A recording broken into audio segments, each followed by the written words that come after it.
आणि शरद पवारांनी वारकरी संप्रदायावर मोठं भाष्य केल्याचं समोर आलं। वारकरी संप्रदायामध्ये प्रतिगामी लोकांची घुसखोरी असल्याचं शरद पवार म्हणालेत। वारकरी संप्रदायामध्ये 60% लोकांची मांडणी धर्मांध शक्तींना बळ देणारे असल्याचं सुद्धा शरद पवारांनी म्हटलं।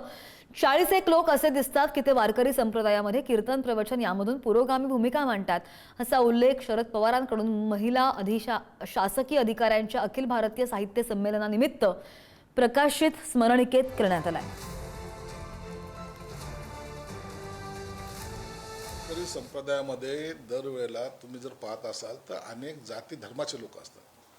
कोणत्याही एका पर्टिक्युलर जातीचा माणूस त्या संप्रदायामध्ये नसतो आणि म्हणून त्याला जातीय बळ देणे वगैरे वगैरे हा जो काही अपप्रचार चालला आहे ते खऱ्या अर्थानं हिंदू धर्माला डॅमेज करण्याचा आहे प्रकार। त्याच्यामध्ये जातीय काहीतरी घुसखोरी होईल आणि ते त्या ठिकाणी सुद्धा जातीयवाद होईल असं म्हणायला काही हरकत म्हणू नये आणि त्याचा काही परिणाम त्यांच्यावर होणार सुद्धा नाही। वारकरी समाज हा विठ्ठलाला मारणारा समाज आहे, विठुरायाची आराधना करणारा समाज आहे आणि इथे कोणती दुसरी विचारसरणी कोणती नाही आहे। हे सगळे हिंदू आहेत आणि हे हिंदू विचारसरणीचे सगळे लोक आहे, देवाला मानणारी विचारसरणी आहे।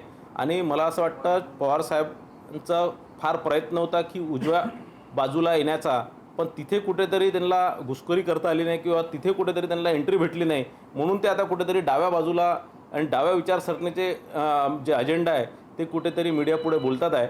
मला असं वाटतं की पवार साहेबांनी आता आपली वयाची मर्यादा बघता या प्रकारचं स्टेटमेंट करू नये।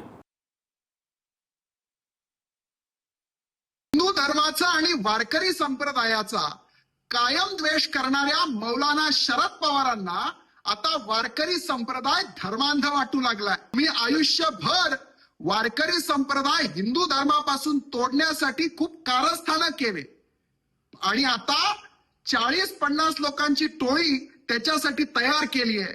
पण एक लक्षात ठेवा, हा तुषार भोसले जोपर्यंत जिवंत आहे तुमचं षडयंत्र मी शिजू देणार नाही।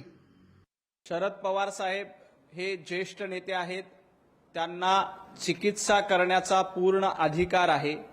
फक्त पवार साहेबांना एवढीच विनंती करायची आहे की वारीमध्ये आणि वारकरी संप्रदायामध्ये गेल्या काही दिवसांपासून अर्बन नक्षल्यांची घुसखोरी वाढली होती। पवार साहेबांनी त्याबद्दल देखील एकदा आपल्या टीमला सांगून रिसर्च केला पाहिजे आणि या अर्बन नक्षल्यांना वारकरी चळवळीतनं कसं बाहेर काढायचं याबद्दल देखील आपली भूमिका स्पष्ट केली पाहिजे।